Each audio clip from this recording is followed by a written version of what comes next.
All right, everybody. Next guest is Nat Hentoff. He is an American historian, novelist, jazz and country music critic, and syndicated columnist. Formerly spent years at the Village Voice, is now part of the CATO Institute in Washington, D.C. Welcome back to the show, Nat. How are you doing? Well, I was thinking, if I listen to NPR regularly, and I'm a reporter, and if I were on the staff, it occurs to me I'd be fired. Because, like Juan Williams, because I'm a reporter, I deal factually, I give my sources, then I do the news analysis like anybody that reports something, and then the analysis is personal. That's all that Juan did. What I'm saying is I'm stunned as to what they did, and it's a self-imposed wound by the brass there that's going to take a long time to wear off. Well, you know, this is something that's been happening a lot lately in media, is that people just say things beyond the pale. Blasphemy at the Church of State is what Lou Rockwell describes it as. And this has happened to the woman who praised the most progressive, I guess you could call him, imam in all of Lebanon when he died, and said that he'll be missed. And it happened, of course, to Helen Thomas when she said that the settlers in the West Bank should come back to Brooklyn, where they're from. That was really something. After all the years she's been in, you know, I knew her somewhat. I interviewed her. I didn't always agree with her, but what a way to have your career ended by saying something.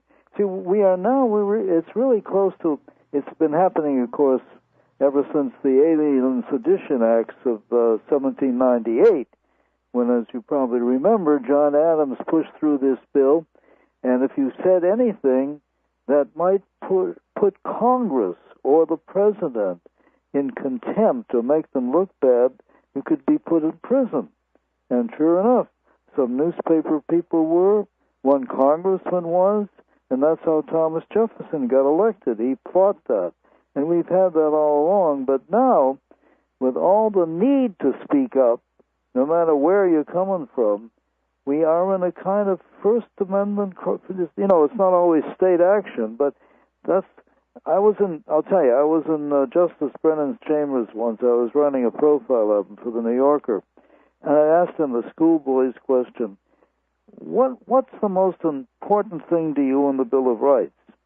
And he looked at me as if I lost my marbles. He said, it has to be freedom of speech. That's where all our other liberties come from. NPR doesn't recognize that, even NPR. Right, and by the way, and after all, NPR is state radio. It's not just a private business, and these days when virtually all private property use is governed by the state in such a way as to make, even a business that wants to just run and be independent has to be corrupt and involved in the state process in such a major way that we have this kind of unofficial but basic, in effect, state censorship when we're talking about, like Rick Sanchez being fired from CNN and what happened to Helen Thomas and Juan Williams. This is all sort of a pseudo-state censorship, at least, Nat, isn't it? And there's something worse than that. Under Obamacare, which is now the law, the state will, even now, before there's the public option, you supposedly can keep your insurance. He said, well, you can't because the premiums are going up and all that. But what's most important is that if you read this bill, which is quite a chore, there are so many different commissions that will regulate, unless you're so wealthy you can go to some other country to get cured or try to get cured. But for most of us, this is a very dangerous bill because it fundamentally alters the relationship between doctor and patient. And I thought anything in American history, that, all kinds of terrible things have happened. Woodrow Wilson canceled the First Amendment in the First World War. There was Joe McCarthy. This is the first time an administration is endangering people's lives and will cause some prematurely to die. Well, Nat, I actually just, and people might think that's hyperbolic, but they should know that if they don't know, they can read all about you, that you're no right-wing extremist, with some Tea Party conspiracy theory about this Obamacare thing. This is a very real danger. And, I know someone who grew up in the Soviet Union. And in the Soviet Union, everything was the state. And so that meant even if you had a problem with your first grade teacher, your parents could not go and say, hey, look, what's the problem in class? Let's work this out. Because ultimately that first grade teacher is tied with the Kremlin, is tied with the NKVD, will come down on you like 10 tons of bricks. Well, and they were in charge of your health care too. And that's why if you were a political dissident in the Soviet Union, you mostly ended up in the psychiatric ward. Well, you remember when Elian Gonzalez was taken by his father back to Cuba, I checked on the school he was in, and it was like all the schools there. The teachers had 2 sets of records. One was how the kid was doing in, various subjects. The other was there any indication from that child or older child that at home he was getting some kind of information or inculcation that questioned the legitimacy of the Castro government. So that's where you had a public school that went a little deeper than teaching math and reading. Mm-hmm. Well, and any doctor could tell you, probably, any interesting one to talk to could tell you that he and his buddies could set up a doctor care delivery business that would be perfectly profitable and perfectly affordable if only they were free to do so. The whole industry already for decades has been regulated from top to bottom by the U.S. Congress. That's who invented the HMOs and the PPOs and the insurance system the way it is the insurance companies and the hospital companies and the drug companies by way of the Congress. They've made their system the law instead of making it subject to the demands of consumers. That's right, and every time I'm 85 and a half now, so I do see some doctors, and once in a while they're so rushed filling out forms, getting permission to do what they figure they should do. I'm lucky if I get 5 or 6 minutes with some of them. Right, there you go. And so, and we can all just see the basic, you don't have to be an ideological libertarian like me to see that the basic incentive structure in the healthcare industry in this country now is they make more money off of you if you die than if they actually have to provide any real health care for you. They rather find every excuse in the world to not treat you. And that's not the way market incentives operate. That's what happens when the government is the one responsible for the bill and for the direction of the care in the first place. Well, you're speaking also to a libertarian. That's why I feel comfortable at the CATO Institute. Well, there you go. Now, let's talk about this article, which is the real reason that I brought you on here. Outrage upon outrages, Mr. Hentoff. It's very hard to nail down which are the most important for covering on any given day, but you have this most important article at the Trentonian.com. That's a newspaper there in Trenton, New Jersey. And the title is To Prison Anyway, Despite Acquittal? Now, how could that be? Well, that had to do with a very important decision by a federal district judge in New York. As your listeners well know, there's been a continuing argument. What do you do with people who are alleged to be, and may be, but there's no due process because they've been held at Guantanamo? Those military commissions have as much to do with the Constitution as, let's say, Zimbabwe. So what do you do with them? And the argument is you can't put them in a federal court. Well, where else are you going to put them? So this prisoner, I don't like to use euphemisms like detainees, came before a federal district judge, and his name is Lewis Kaplan, and he said, now look here, I'm paraphrasing, the Constitution is the rock on which we stand. At least the government brought you into one of our regular constitutional courts, but one of their key witnesses is somebody they found out about from you when they tortured you in a CIA secret cell. So I'm not going to allow that witness to testify. It's what they call in the law circles the fruit of the poison tree. And so this judge has been getting a lot of flack. And the interesting thing, and I don't know that many people know this, I quoted Glenn Greenwald, who's a very perceptive, incisive commentator, usually on Salon.com, but other places. And he pointed out, and I've written about this too, under Bush and Cheney and Obama, there's not much difference between the three of them in assaulting the Constitution. There is what this administration calls the post-acquittal detention power. In other words, suppose this guy in the federal court or in a military commission, suppose he gets acquitted. Doesn't matter. Under what Obama believes and institutes, he is still an enemy combatant. The Obama administration changed the language, but that's what it means. It means you have no rights, even if you're acquitted, if the administration believes you're a danger, you're a terrorist, even though you were acquitted. So that's why, for example, Obama has been trying to buy a prison in Illinois, as I remember it, and remake it into one of those super max prisons where you cannot get out of your cell except for 1 hour a day, and you're under guard then, and nobody is allowed to speak to you or to come to you. And the idea is, though, people who they can't really deal with because whatever evidence they have came out of torture, so we'll put them in one of these super maxes. And this is an administration possibility that they want to do it. I think that's a little apart from what we like to call the rule of law, which is based on due process. Mm-hmm. All right, so what we have here is a case where this guy, Ghailani, is accused of participating in the African embassy bombings of 1998, which, you know, people remember the history of that. It was before September 11th when the FBI still had the predominant role, and what they did was they convened a grand jury and they indicted these people for, and I believe including Osama bin Laden. By the way, I want to make a quick interruption. The FBI in the field, when they were with prisoners both in Guantanamo and Iraq, etc., they objected to torture.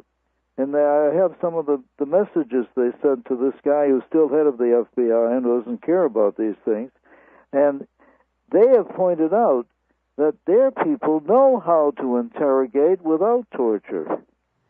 Right, of course, and that's the story that Ali Soufan tells in The Dark Side by Jane Mayer. That's right. That the FBI had everything under control in dealing with Abu Zubaydah, for example, and then the CIA came in and tortured him. And the less he knew, they tortured him.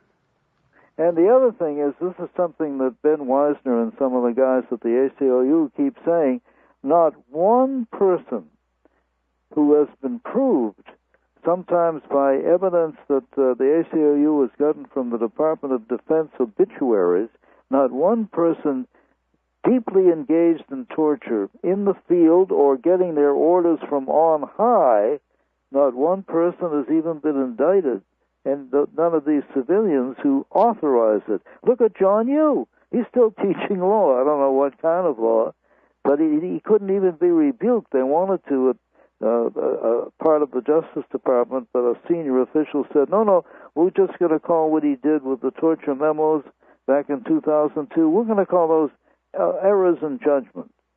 Yeah, there you go. Well, you know, it's funny. I sometimes forget for months at a time that there's a U.S. attorney, a prosecutor named John Durham, who had a case. Oh, he's supposed to be looking into this, isn't he? Yes. Well, he started off, he had the case of who destroyed the torture tapes. Yeah. And then his writ was expanded by Eric Holder, the Attorney General, to include looking into violations of the law carried out by CIA torturers or contractor torturers that went beyond the tortures allowed in the memo. And that's pretty bad because the memo says, hey, look, if you kill them, you're doing it wrong. So, yeah, that's right. And in fact, it also says, and this is highlighted in Attention Deficit Democracy by James Bovard, it also said that if you kill them, we know that you were trying, you didn't do it on purpose, and that you were trying to prevent a greater harm, i.e. another terrorist attack against the United States. So those things were built right into the memos anyway. Yeah. But then, so Durham's investigation was expanded to supposedly see if they could find where they had gone even beyond that. And then it was in the Washington Post, although I don't know if there was anything official about it, that they had narrowed the scope, that Durham himself had narrowed the scope of this preliminary investigation to see whether there ought to be an investigation to a few different examples, even though we know there were more than 100, but a few different examples where men in CIA custody were tortured actually all the way to death. And they were going to see whether those rose to the illegality of possibly having an investigation. And I guess like a good grand jury impaneled, we haven't heard much about it, but it seems like we should have at least this whole time, Nat, been hearing people wanting to know about it, but it seems like it's completely off the radar. Now, accountability for Bush-era tortures, how's Obama going to do that when he's still torturing people at secret bases in Afghanistan right now as we speak? Oh, yeah, as we speak, they're at the Bagram Air Base in Afghanistan, where we have a number of prisoners. There is what they call in the torture trade the other prison, also at Bagram, and that, according to the few people who have somehow managed to get out, that's like the old-fashioned CIA black sites. They're doing torture, and nobody seems to care. Yeah, well, Larissa Alexandrovna at Raw Story showed that the torture prison in Poland was actually used to be a Soviet base, and before that was a Nazi base. And then the Americans used it as a safe house to torture people there. Now, isn't it interesting in a kind of sad sense? So many vital issues are involved in the midterms coming up next week. I have not heard anybody on any side mention torture. It's as if it's now, they've conditioned the large majority of Americans. It's just, it happens. So you figure, okay, let's get on to something more important. And it is important. Let's get on to jobs. Let's get on to Obamacare. Meanwhile, we keep torturing people. Right, yeah, it's outrage overload. There's too many things to be mad about. Hey, we still never got to prosecute Douglas Feith for manufacturing the case that Saddam Hussein and Osama bin Laden were friends. That's right. I mean, you want to talk about grievances? Let's go back to Bill Clinton's mass murder of Iraqis through the blockade, his cover-up of the truth of who else was in on the Oklahoma bombing, his use of the Delta Force against the Branch Davidians at Waco in 1993. There's some trials, and then, well, geez, you're 85. I guess you probably have some going back a ways, huh? Now, also, Bill Clinton, and this was the kicker, he knew about Rwanda because we had a guy there who cared about it, and information was coming as the forces that were going to do the genocide were preparing themselves, and he gave instructions to the State Department to not mention anything that had the word genocide in it, and it all went along, and even Albright, who was our UN representative, delayed any kind of UN action on it, and then it happened. And then, this is the chutzpah of all time, after the rivers literally were running with blood, Clinton arrives in the capital city of Rwanda and says how terrible he feels that this went on. If he and other leaders had only known about it, it wouldn't have. Yeah. Well, I guess he was sort of in the same position as Barack Obama. How can he prosecute for genocide when he's committing it? Just like, in his case in Iraq, and the same thing with Barack Obama still torturing people. I'm looking at the other Scott Horton's blog, the heroic anti-torture human rights attorney writes for Harper's Magazine there. Yeah, right.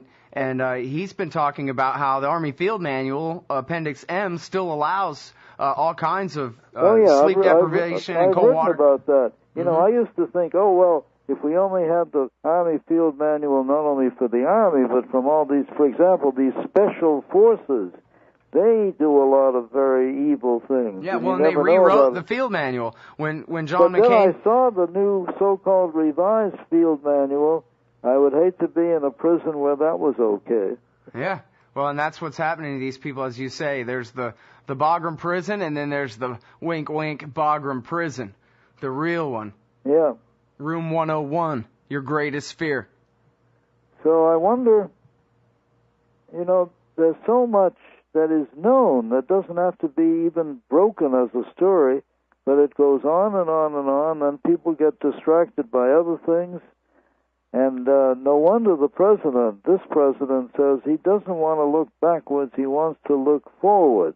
And of course that's the best way to avoid being punished for whatever crimes against, war crimes, that's what they are in our own laws and our international covenants. This right. goes on and on and on, and it is not an issue in this campaign. Yeah, well, I think that I like to believe, at least, Nat, that more and more people get it, and part of what they get is that politics isn't the answer anyway. It's a withdrawal of consent, withdrawal of the assumption of legitimacy for this government in general, that the American people have got to get through their head. That's what will bring an end to this, is when no one cares to choose between a Republican or a Democrat anymore. They just refuse to go along anymore. Well, that's why, for example, the Tea Partiers, they did a good service. They got a lot of people aware of what was going on with Obamacare in terms of people's actual lives. But I've been writing about, I wish they had, I know that, somebody said recently, and it's true, a Tea Party guy said, we're not organized, we're just decentralized. But you still have a forum, and a lot of people listen to you. They're not so hip to civil liberties either. That's not one of their main things. They read the Constitution, but where do they talk about the separation of powers, not only on health care, but on torture? Right. Well, and that's the whole thing, though, too. And, I guess it's funny. I'm an anarchist now, and I have been for a while. But when I was a kid, I was mostly a constitutionalist, and mostly because I thought, but what are you going to do? It's not perfect, but at least the people of the country think that they believe in the Constitution. They know. I remember a poll years and years ago, to me anyway, that said 91% of the American people believe that the Constitution is important to them, and particularly the Bill of Rights is important to them. And that doesn't mean that they necessarily understand it or that they choose right based on those principles. But I always thought, Nat, that we could just say, hey, look, piccolos and drums and the Declaration of Independence and the 4th of July, and these are the things that we believe in, basically. Everybody can believe in whatever religion they want. They can go where they want. They can own their own business, their own property. Yeah. They have the right to not be searched unless a judge says it's okay first, based on a real sworn statement that is punishable if it's a lie. That you get a fair trial even if they accuse you of the very worst crime. These are the things that we all believe, right? That's the problem. That's the problem. One of my main crusades for years has been so that kids coming up can understand why they're Americans, and very, very few schools teach anything about the Constitution. When I used to go around to schools around the country, I would simply tell them stories. You know why we have a Fourth Amendment? You know what the British did to the colonists when they wrote their own warrants and came into their homes and offices? Well, that's why we got the Fourth Amendment. Do you know what's in it? You get blank stares. You get blank stares now. Yeah. And we don't have it anymore, so to speak. But you know what? At the same time, there really is a lot of reason to be optimistic because, even though people are bent out of shape sometimes about the wrong things and pointing their fingers the wrong way, at least they're mad. And, I think that I think more and more people are understanding that empire abroad means the end of the republic at home, that we just can't have it both ways, and that if we want to have our Constitution, that doesn't just mean separation of church and state, it also means gun rights too. And the gun rights people got to understand it means separation of church and state too, that all of us have got to get together on just the few basic things, like peace and passing on the Bill of Rights to the young ones, right? These are the most important things. I'll tell you, I wish you were running for Congress. No, that'd be the worst thing. No, that'd be absolutely horrible. I'd never do that, I promise. But we need people in there who can do some of this. I was a big fan on civil liberties with Russ Feingold. But here he comes and says, we got to have this Obamacare. He may get beaten finally. That means whoever takes his place is not going to be as passionate as he was about the Constitution. Yeah. Well, you're right, though. You can't give up. That's why the two of us do what we do, but it sometimes looks pretty dreary. Yeah. Well, the first time I ever met Ron Paul was in 2004, and Karen Katowski, who I'm sure you're aware of, she was the one who witnessed the neocons lying us into war from the Pentagon back in 2002 and 2003. Yeah. And I asked her, well, what would you ask Ron Paul? We were all at the Libertarian Party convention. And she said, well, I would ask him, what are we even doing here when there's only one Ron Paul? Russ Feingold ain't it. There's really only one Ron, and what are we supposed to do when there's only one? Why even bother, kind of thing. And so I did ask him that, and his answer to me was that, hey, a few years ago, we assumed that the Soviet Union would last at least, generations into the future, and then the whole world changed. And so our job is not to predict the future and predict the worst, but to just keep teaching about liberty, and we'll see what happens. We're witnesses to it like everybody else. And then, of course, we've seen what happened in practice with him following that exact same strategy. Just keep teaching people about liberty and see how it goes. And, when he started last time in 2007, a lot of people had never heard of him before. Hardcore libertarians all across the country knew all about him and we were his cult following, I guess, in a way. But by the end of the thing, he was famous enough for that's where he should have started, and it could have been a different story maybe. And it seems to me, Nat, that he would be the oldest president to take office in American history, and obviously the military-industrial complex and the bankers and the TV people aren't going to want it. But it seems to me like here's this honest man, no matter what you agree with or not about all of his policies. He's an honest guy, and he's basically saying, all right, one last chance, peace and liberty and the Bill of Rights and the Constitution on a silver platter. You can have a republic or an empire. Here it is. Are you going to take it or not? And I think that the people on the left and the people on the right and the people who don't identify with either of those things or never did, that really agree with that peace and the Bill of Rights are what matters. I think maybe we could have one last chance and actually take it. I think what I'm seeing is that more and more people, they're not huge in numbers yet, they may not call themselves libertarians, they may not even know what that means, but they're coming to that kind of understanding that to be an American citizen and to have that mean anything, you have to have an understanding of freedom all the way through as the individual gets his freedom or her freedom. And it's not a grant from the government. They work for us. Yeah, and the real bottom line is, and one time I got in a fight in the email with a fan of the show years and years ago where he was trying to get me to come up with the word. For some reason, he was just beating me over the head because I didn't understand what he was getting at, but I'm glad he made such a big deal about it because it's really easy. It's right in front of us. It's accountability. That's what we want, is for the law to apply to everybody equally. If it has to apply to us, it ought to at least apply to them a little bit or something, and we see wars based on lies undeclared by our Congress. We see the Bill of Rights shredded. We see trillions of dollars created out of thin air by these central bankers and given to their friends who are already the most rich and powerful people in the world, right. The biggest heist ever going on. And what we want, Nat, is accountability for these people. That's how we can keep our liberty, is really kind of what you were talking about more specifically a few minutes ago, which is prosecutions for torturers, for example. No, there is a law, and torturers will go to prison for torturing people. That's how it's supposed to be. Well, we have to keep on keeping on. We're going to try. Well, listen, I really appreciate all your work along these lines and all your wisdom from your point of view. You're always a great contribution to this show. And it's also like in Obamacare, it's in self-defense. Right. As somebody my age, I can't vote for anybody who's for Obamacare.